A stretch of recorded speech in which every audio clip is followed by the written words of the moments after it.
Welcome to Unplugged Live with Dr. Diane Smith-Clark, PhD. Get ready to get inspired by the stories of overcoming life's challenges to bring change and transformation. Here's Dr. Diane.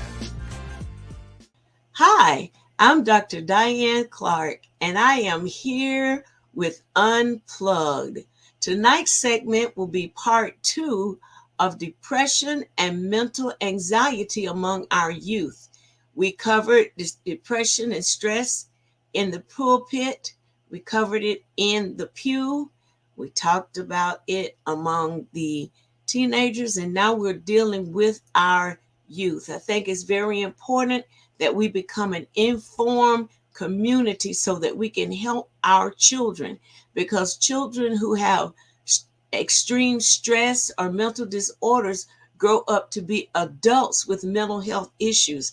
And if we can tackle this while they are young, we can prevent some of the social ills that we're seeing today. I want to invite you to please like and share us on Facebook, and by all means leave your comment. Let us know how you're enjoying the show, or if you would like to be a guest. We're also on YouTube. If you would subscribe to our YouTube channel, that way you will know when we're on. We're also on Instagram, all of the social media outlets. So we welcome your comments. Let us know that you're interested in the information that we're sharing with you. Tonight, we're going to continue with part 2, talking about mental health and our children. It has vastly become a problem due to the social determinants in our society and in our culture. Children are living with incarcerated parents. They're living with abuse. Some of them are living with neglect. And it is often overlooked how the child is able to handle those situations. But we want to bring awareness to you. So if you know a child, or you have a child in your home that may be experiencing these adverse childhood experiences, please, by all means, get help. Contact a behavioral specialist, contact a service in Jacksonville that can help you with your child. I'm going to invite to the stage once again Mark Dickerson, who is going to take us further in our conversation. Hi, Mark. Hey, Dr. Clark, good evening. Thank you for having me tonight. Thank you so much for having me. It is a pleasure to have you. Last week, we did get a lot of comments about how they enjoyed the show and how their eyes were open to areas that are not normally discussed in the home, are not even normally discussed at school. We just, all the labels are ADHD usually, overactive. But there are other things that can impact and affect our children, even if they don't act out, even if they don't display negative behavior. Yes, ma'am. Yes, ma'am. There's and to your point, Dr. Clark, I have again, thank you for having me tonight. I just want to dive right in and say that there are certain behaviors that look like ADHD, or that look like autism, or even some other deficit-like behaviors that sometimes is just related to unresolved stress and unresolved trauma. So I agree 100% with that. Yeah. And, when we look at traumas that could possibly happen in the home, it can be physical, it can be emotional, and also it can be sexual abuse. And the child is afraid to report it, afraid that they won't be believed, or they don't want to mess up the family. Mark, we have a lot of blended families now. It was not a popular thing just many years ago, but now we have blended families, and you're bringing your children into a new atmosphere, a new environment, and you're just expecting them to adapt because you want to be in the environment. Yeah, Dr. Clark, you're so right. Well, I've seen that, and it's funny because I'm actually walking a family through right now some of those exact dynamics, blended family, and there are some things that these kids are just exhibiting, right, that are behaviors, but we learned last week, and I truly believe that behaviors are only the language of unmet needs. There are some behaviors being exhibited, some things happening right now in this blended family, and the parents are that I know are kind of resorting to traditional ways of Mhm. trying to just manage the behavior or Mhm. trying to get compliance and not really digging down to your point to what may be at the root of this behavior, really being inquisitive about what is this behavior saying, right? What am I seeing? What's the need behind this behavior? So yeah, I see that a lot in blended families and families who where they're not blended, just a mother Yeah. and father just doing their best to take care of kids, and things are passed down to the children from their forefathers, right? We're talking about Black History Month, and Yeah. just celebrating our relatives, and I'm sorry, celebrating our heritage and all of our ancestors. But there are Mhm. a lot of things, Dr. Clark, that were passed down to us that we are still exhibiting today that Yeah. are in our ancestral lineage, right? Lineage. And we say in the church world, generational curses, right? But in the Yeah. brain science world, the word is, it's the same concept, but the word is epigenetics, things that are passed down from one generation to the next. So I see a lot of that, Dr. Clark. Absolutely, Mark. And what happens is we have generational issues that started as far back as slavery Mm, that we are yet incorporating in our current lives, and mhm, we don't realize it because it was practiced in previous generations and perhaps practiced when we were coming up. So that whole mindset that went along with slavery, the slavery supposedly ended in 1776, but that did not deliver or free the mind from the abuse, the pressure, the things that were experienced during that time. And you have adults who were never involved in the situation itself, but ideologies, practices have been passed on, and they're still living like they're in slavery. They're still living like I'm a field worker. I don't have any time for recreation or enjoyment.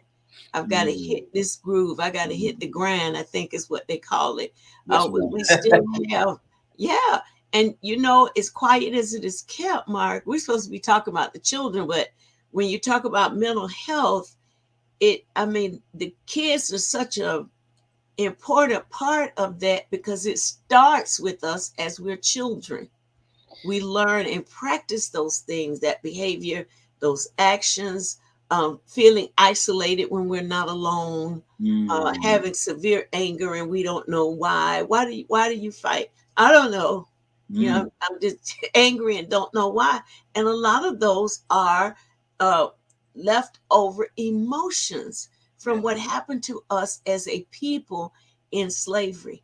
And that's why it's so important that we get this message out, that if you're having a struggle, you're stressed, you're depressed. I mean, excessively. I'm not talking about the everyday. Some stress is good, but Yes. stress that impairs your ability to move forward, your ability to have a healthy, normal life, needs to be assisted with some help.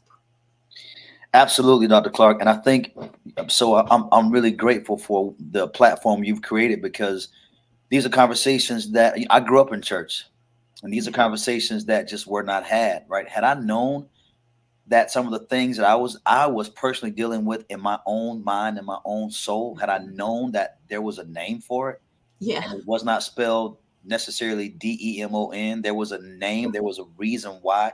Had I known that some of that molecular leftover trauma from post traumatic, there's a doctor by the name of Dr. Joy DeGruy, and she hmm, has a special on YouTube, a symposium on YouTube that she did called Post Traumatic Slave Syndrome. It's incredible. And she talks about all the things that our ancestors went through. And today there's so many interventions available, right? And when we get those interventions over time, the brain, the body, and the beliefs and behavior can heal. But if we've never got any intervention, think about all the things that happened to our ancestors, and yeah, those things that were passed down to us. And if there's no intervention, they don't just go away. And unfortunately, you can pray all day. You're a prayer warrior. I'm a prayer warrior, right? We believe in the power of prayer, but that does not just cancel all the things that we have to sometimes walk through. So you're right. Our children face things as children that continues to cycle down through their entire lives. Mhm. And if we don't, as a church, become informed, there's nothing wrong with us being educated. Does not deter our reliance on the Holy Spirit. But if we don't educate ourselves, we may be this may be tough. We may be further exacerbating trauma in the hearts and minds of our people when we tell them this is how you get to freedom and it doesn't work. That's Now they right. have not only unanswered trauma, now they have unanswered um, beliefs. Like, you Yeah. told me that will work, and that's not working for me. As a matter of fact, I'm getting worse. Right. So yeah, there's some things that we as believers in the church have to start digging into. So I'm so grateful that you're having this conversation, Dr. Clark. It is so necessary, Mark, because just think back when the church began. The ideology of church came from their white slave masters. They would sneak around and listen to what they were saying because we came from other parts of the globe and brought our own religions with us, which was a lot of idolatry and witchcraft and soothsaying is what we practice. And then we start hearing the master's religion and how they related to God and so forth. And you look at the whole idea behind Christianity, the Bible says where the Spirit of the Lord is, there is freedom. But it's almost like the religion has turned the church world into another bondage. Another And they're point. seeing it as a good bondage, but it's still bondage. Where is this liberty that I was promised? And that's the I think that's the impacting thing that we're having with our Gen Z and even with our Yes. millennials, because the things we were taught to just believe in and they're seeing it doesn't work and it hasn't happened. Yeah. But we fall back on, well, if any man be in Christ, he's a new creature. Okay, so I am a new creature with issues in my soul that still needs to be worked through, because the pattern is to be not conformed to this world, but to be transformed by the renewing of your mind. So the indication is I have become new the way it has been taught theologically to us, that I'm supposed to be this new person that now has the capacity and ability to not act the way I acted before I received Christ. And it's not deception, but the whole message is not given to the person Right. so that they can activate the word in their lives. And it's creating a psychological problem along with the culture that we're now in Yeah. and social issues happening around us, that anything goes. And you don't have to believe the Bible anymore. You don't have to trust in God anymore. We're not singing, one day we'll be done with the troubles of this world. We're no Right. longer longing for Beulah land and trying to escape. People are trying to deal with life here on the earth. And if you can picture in your mind the challenge it is for us as adults, what about our children? We now have, I think it said, 74% of our children have received already mental health to support through some form or some nature, having most of them being diagnosed with autism, ADHD, too busy, can't maintain, and they're on drugs, Mm.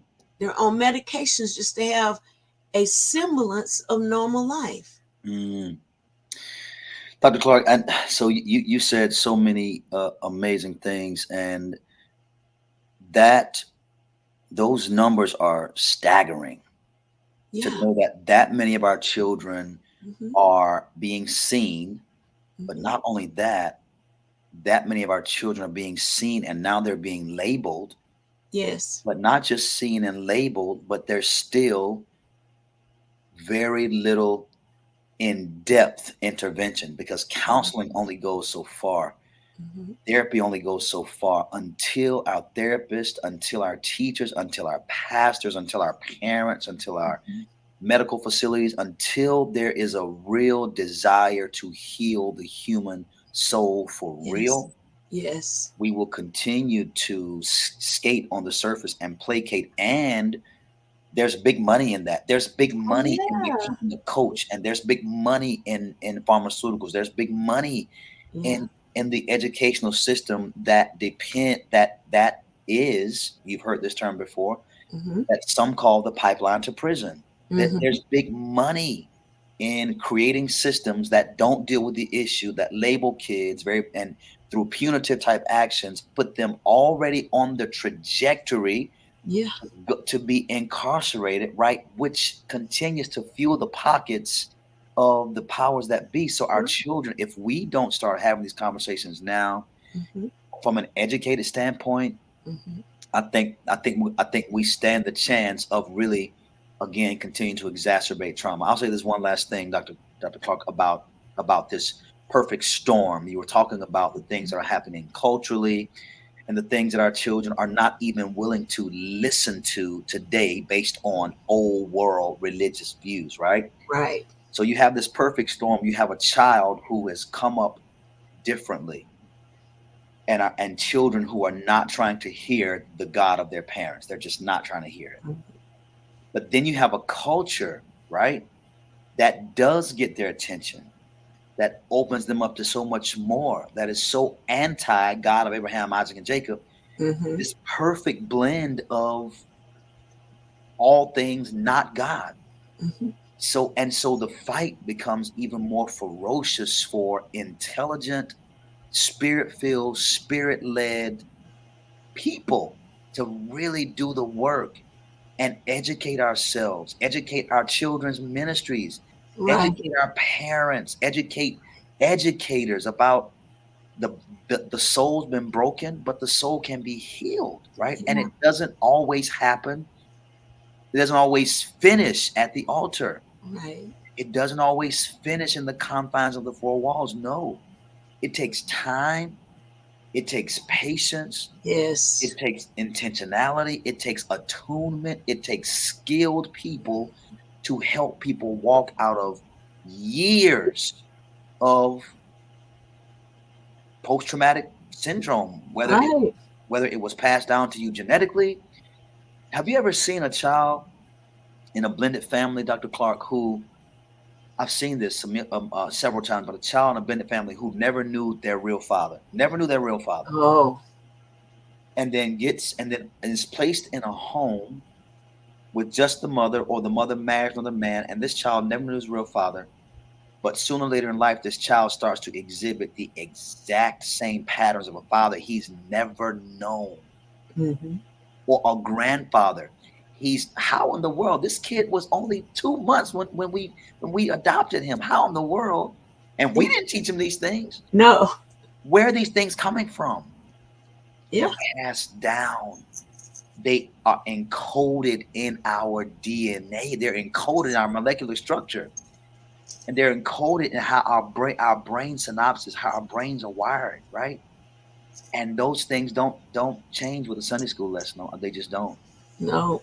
What ideally would be a part of the answer, Mark, Yes. is if we could get the church to sit down with psychologists, with psychiatrists, people who actually study mental health and sociology, if they would partner together Yes. to address a lot of these Hmm. behavioral roles and mindsets, I believe that we would see great improvement and we will be able to even rescue Gen Mm. Z and get them turned in the right direction. But Mm. the other thing that happened to us was the church, the black church became the staple in our community, a church period. Mhm. And what happened with that is the person that was most learned or demonstrated wisdom and knew the right answer to things became the quote unquote leader. And what the rest of the people learned was dependent upon how smart that leader was. And from that, we have the design in the church that the pastor is supposed to know all, do all, be all, and people look to him. And a lot of people don't read for themselves. Just thank God. And after the 50s, people started going to college, get educated, and that caused a division, because now that I'm reading and I'm learning and understanding, if you stand up and tell me something that's not accurate or valid, then I may never say anything vocally, but I'm challenged now. Yes. In my, it's I would to God that we could just pray over these issues and people would be all right. I really do. I don't think there's a deficit in our prayer or No. our ability to be heard. There's No. nothing wrong with praying. There's No. nothing wrong with fasting. I just believe that we need to marry other areas in our culture and society if we are going to really get to the root of this happenings among us. Right here in our city, we have a young boy, a teenager, that's on trial for his Yes. life Yes. for stabbing another teenager 119 times. Yes. Now, does that sound like someone who doesn't have some type of mental impairment? Oh, What man. goes through your mind? Yes, ma'am. Yes, And ma'am. you would decide, you know what? I'm going to end your life. Yes, ma'am. And then had the intelligence to try and hide it. Mm. We're going through that now. And we're seeing a rise in black on black crime, police brutality. Why they're being brutal. People say, oh, well, they're scared. They're scared that we're going to attack them. But they just showed a video of a man who was a double amputee Mm. crawling on his thigh part that was left from the amputation. He was crawling on that. He had a knife and he was trying to get away. They shot him several times to death. Mm. And Mm. I just wonder sometimes, well, couldn't they have shot him in the hand that was holding the knife, Mm. or could they have had someone on site to try to de-escalate the situation? Mm. Because when they went further in the news, it was discovered that he was in a wheelchair, and somebody had bothered him, had done something to him, Mm. and he took the knife and stabbed them. But now Mm. he's dead. Dr. Clark, I think that, to your point, there are the police and the different people. So I don't, to your point, children who are experience traumatic issues Mm-hmm. without any sort of resolution grow up, and mental illnesses grow up to, without any sort of intervention, grow up to be adults with those same issues, and they just get exacerbated over time. And Right. I am of the belief right now, this is where my focus and my study outside of my family and the Word of God has been for some time now. Mm-hmm. Organizations, not just people, but organizations also Mm-hmm. have traumatic like responses. Organizations, True. because it's the people in the organizations that come to the table, that Mm-hmm. get these positions, that get in power, that get these jobs, that get these titles. And Right. if they have never dealt with their backpacks, right? Right. What is in their history, those things don't go away. Those things come to the boardroom. Those things go into the Zoom chats. Those things go into policy. Those things go into the police car. They go into the fire department car. They go into the school with the educators. They go into the medical systems. Mm-hmm. Those back The that government, don't leave the government government, out. absolutely, entertainment, Yeah. that baggage doesn't. You don't just drop that baggage off at the door. You Mm-hmm. carry that with you everywhere you go. And unresolved trauma, unresolved mental illnesses show up in places where people have not gotten their backpacks checked out, not had their history gone into, right? Have not dealt with those things. And I think those are some of the things that we see as signs and symptoms of Yeah. further abusive systems. Hmm. Yeah. It would be great if these talks and other chats that I know are going on would create some type of interlacing or interwoven Yes. of the church coming to the aid of the mental health space, the Yes. mental aid space, being given an opportunity to operate right out of the church, as Hmm. because there are gifts of healings in 1 Corinthians 12. So that Hmm. means there are many healings Healing. or ways of being healed. Yes, ma'am. And nutrition, learning proper nutrition is one way Be healed. That's you know, right. and that helps your body. Physical activity, having a trainer, going to the gym regularly, that helps sustain your life, your organs, your muscles. And we don't really have a space there where we have the church agreeing with, we are set in place by God, by the God of Abraham, Isaac, and Jacob. Let's define the one I'm talking about. Right. Come on. And we've been given a charge. Our charge here is to heal the soul of man. And we do it through teaching, through preaching, through laying on of hands, and we do it through counseling. Jesus himself was a wonderful Wonderful counselor. counselor. Yes. So I don't know what the fear is and the intrepidation about seeing a counselor, but with everything that we've covered just in this session, we can see a need for people who have been trained, because you can have an issue and get trained, get therapy, and become a voice to that which first troubled you. Yes. And it's such a sad situation that we have not developed. We just have the preaching portion of church and the social portion where we eat and we do celebrations and what we call fellowship. We need to add another Another layer. segment so that people will accept that, oh, this is okay for me to go get help. Because sometimes you only need to talk about your situation. Yeah. Talking clears your mind, Yeah. unravels a lot of the communication and things, and it challenges you to be more realistic Yes. about how your perception is set. But Yeah. if you don't have anybody to talk to, or you're talking to somebody that has already taken the attitude, well, I can't help you, I don't know why you're telling me, then Mm. that can become discouraging and create yet a different mental illness or mental pressure Hmm. that affects your behavior, your actions. We have people in the church who say, oh, I love God with all my heart, but I can't stand you. You're not God. I can see your faults. I can see your Yeah.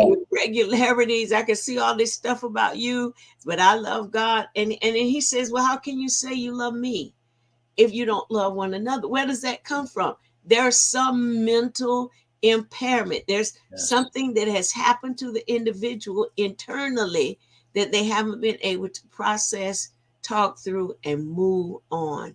And Yeah. that's what this show is about. It was just developed around bringing mental health awareness, and then some of the disparities that we have in our community. But if our churches would come together, because that's where most of our people's faith is in their spiritual leader. If they Hmm. would come together and say, we recognize Hmm. that we have not completely brought healing to Hmm. people's soul. And so Hmm. we're going to have a department in our church. Hmm. We're going to have once a month, we're going to have a community worker in the social field or mental health field to come in and talk with our people. Hmm. Just adding that would mean so much, because then as a parishioner, I would be more comfortable now Hmm. going to a counselor or Hmm. psychologist and discussing what I'm feeling. Hmm. Because I didn't really start getting healing until I went to get therapy. Yes. I, Yes. I wasn't really nurtured as a child, and this is not against any parent, because parents would get offended and say, I did the best I could. There was nothing else I could do. You're absolutely right.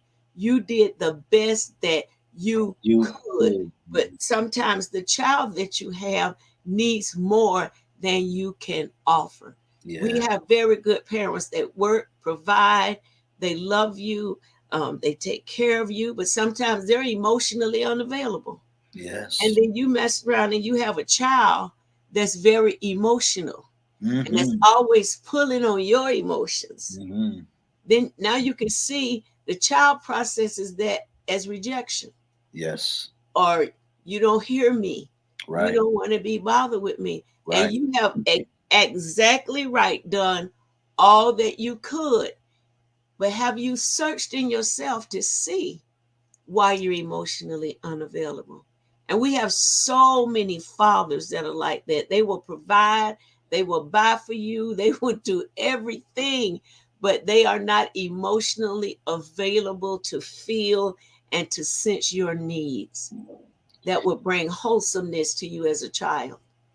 Dr. Clark, and I know that our time is winding up, and you can just, I don't know, do we have time to? Yeah, we got a few more minutes. Okay. Yeah. So again, I've always looked up to you because you're so prolific, and you always open up this vein in my heart that just gets me going. You've always been that way. And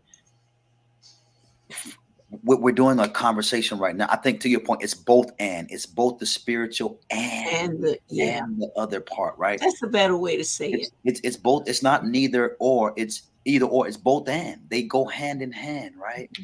And I think that when we as pastors, as leaders, take down that wall of fear, yes, which operates under the umbrella of, well, fear is the umbrella, but then control operates under that umbrella, right? Because once we start educating people and getting them thinking for themselves and really diving into themselves, they begin to heal themselves. And the pastor is no longer the guy who's supposed to heal them. So now you have a church of educated people, which means you got to bump your game up, pastor, because now you can't just give these people ketchup and mustard. No, these people they're getting it, right? Yeah. So the other thing, Dr. Clark, I think is so important is that we create spaces where we can start pulling down cultural stigmatizations as well. Yeah. Men, big America, westernized culture has defined what manhood is to their standards. I teach this in a barbershop every Saturday morning, so I see this in men every Saturday morning. We have been given this false narrative of what manhood is. And so instead of us understanding that we have been called to be nurturers, instead of us understanding that it is not just okay, it is our responsibility to raise up our kids in the way that they should go, not in the way you want them to go, but the way that they should go. We rob our communities, we rob our wives, we rob our children, we rob our nation of this necessary component of empathy from the man that can also help bring healing. Yes. And if we could establish spaces, and I'm being challenged now to go back and look at our calendar for 2023 and add more of these. We've had these conversations at my church, but to add even more spaces where not just our congregants, but the community, instead of having a fish fry, have an open forum conversation and have some educated people facilitate and let people come and find the help that they need. Right.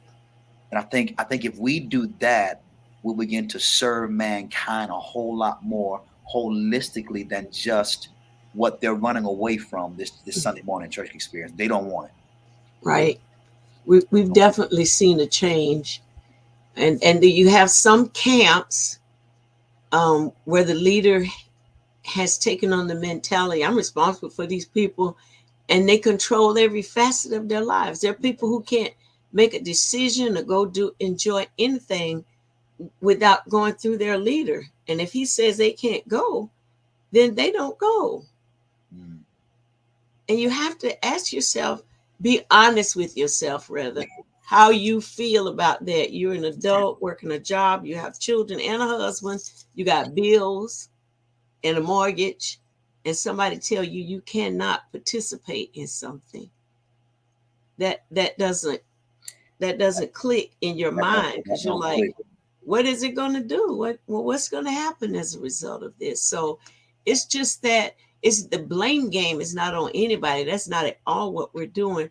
We're trying to raise awareness that we need to become interlaced in our approach Yes. if we are going to just de de-escalate Mm-hmm. the ills in our social lives, and just I mean just that, and in our society. When your 11-year-old daughter can walk up to you and say, you know what, if I want to like girls, Mm-hmm. and I'm not equipped, what I'm in shock, and then I'm gonna beat you and No, no, tell no. you what the words say, and No, no, no. God said, and and you standing there, you 11 with the 11-year-old mentality. Brain not even fully developed yet. Yeah, yeah. And you've been watching me because I was your example, right? And let's say build a scenario where um I I had a divorce situation, and then I would date and bring men home, and have relationship with them while you're in the house. So I'm calculating this is what women do in certain situations. Yes, yes, And so yes. something in me may not like the idea that you had all these different men come in our place of safety. Yeah. And then the little girl say, well, you know what? I'm not even going to deal with men at all. Mm-hmm. And that's dangerous, what we're doing. We've got to come out of our hypocrisy and be real Absolutely. and transparent, because we're just raising our kids to go into danger. That Well, it is said, they taught us in class that if a child can't read by fourth grade, they guarantee you they will be in prison. absolutely. So, how many of us prepare reading campaigns? We think children just need entertainment. They need to be educated. You start in the crib playing music and books, not all the time, but there needs to be some intake of healthy Intentionality. Yes. information. Yeah. And so Mm. you give them a bunch of games, and now you're giving them 4-year-olds have iPads and cell phones. And And can work. they're watching anything that they want to watch, and they're learning from technology when their posture should be learning from you. There was a time we wanted to be like our parents. You remember that? I know it's been a while. Ooh, When I yeah. grow up, I'm going to be like my mom. And Yes. these kids now, this when I grow up, I'm gonna be like Beyonce. I'm gonna be like the rappers, because they're doing it. They have money, and they have popularity, and there we go. And we have no conversation about it. There has to be a turnaround. There has to be, and so I'll say this last thing, Dr. Clark. Again, I think that we owe it to the people that we influence, the people that we have relationships with, to help them to be able to notice some of the trends that may be looking, some of the behaviors, some of the things that we back in the day called bad. I think that we owe Yeah. it to them to help them be able to recognize when they start seeing these certain things in their children, Mhm. what this could possibly mean. And then what do I do about it? I have my own crap, my own baggage. What do I do? Mhm. So I think we owe it to them to remind them that, one, it's okay. You're not alone, but you need to be aware when you start seeing your daughters drastically change in the way they dress, your Mhm. kids who just retreat to their rooms with just and just distance themselves from any sort of familial nucleus type gathering, Mhm. or kids who always, I mean, kindergartners Yeah. who exude extreme rage and Yeah. extreme anger. Yeah. These things are not cute.